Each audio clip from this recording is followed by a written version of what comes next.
আমাদের কোনো কন্টেন্ট আপনাকে কোনো ধরনের বাই সেল সিগন্যাল বা পরামর্শ প্রদান করবে না। এজন্য স্টক সাপোর্টার টিম আপনার কোনো ধরনের ফিনান্সিয়াল লসের জন্য লায়াবল না। ধন্যবাদ। আসসালামু আলাইকুম ভিউয়ার্স, কেমন আছেন? আশা করি সকলেই ভালো আছেন। সকলকে স্বাগত জানাচ্ছি stock supporter presents daily market আপডেটসে। আজ 30 এপ্রিল 2025।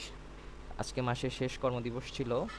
তো শেষ কর্মদিবসের বা শেষ সপ্তাহটাতে একটু সেলিং প্রেশারটা বেশি থাকে, কিন্তু আমরা দেখছি যে বেশ কয়েকদিন ধরে মার্কেটে সেল প্রেশারটাই বেশি এবং সেলিংয়ের আধিপত্যটাই ব্যাপকভাবে দেখা যাচ্ছে। যাই হোক, আজকে 17.70 পয়েন্ট কমে 4917.92 পয়েন্টে এসে ক্লোজ হয়েছে। আজকে ভলিউম হয়েছে 13.46 ক্রোড়, ভ্যালু 326.64 ক্রোড় এবং ট্রেড হয়েছে 1,14,377টি।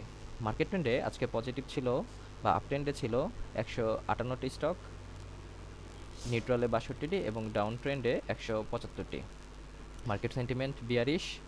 টপ স্টক গেইনারে আজকে প্রথমে আছে পেপার অ্যান্ড প্রিন্টিং সেক্টরের মাগুরা মাল্টিপ্লেক্স স্টকটি, এরপরে আছে ফার্স্ট ফিন্যান্স লিমিটেড, মনিসপুল, কেডিএস অ্যাক্সেসরিজ লিমিটেড, SEML, এরপর আছে IFIL Islamic mutual fund.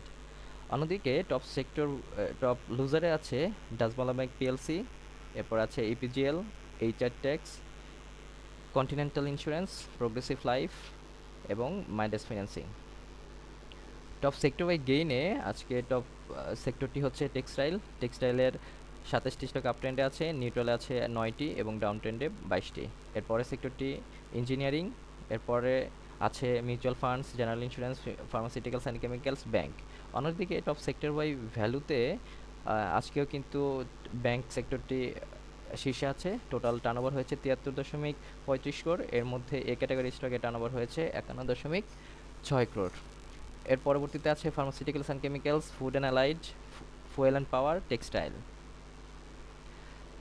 Index মুভারে আজকে পজিটিভ করেছে ম্যারিকো, এরপর আছে BRAC bank, Midland bank, Kohinoor, city bank, power grid, NBR bank, এসএবেক ব্যাংক। অন্যদিকে নেগেটিভ করেছে Dutch Bangla bank, BEDBC, Pubali bank, র্যাকেট ব্যাংকিজার, GP, square pharma, ACI, NBL।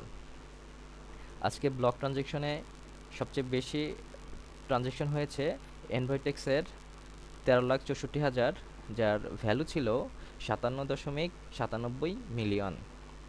তো আজকে আমরা যদি একটু সুপার চার্টসটা দেখি, আমি আগে থেকে লেআউটটি লোড করে নিয়েছিলাম, এটা একটু বড় করে দেখাচ্ছি।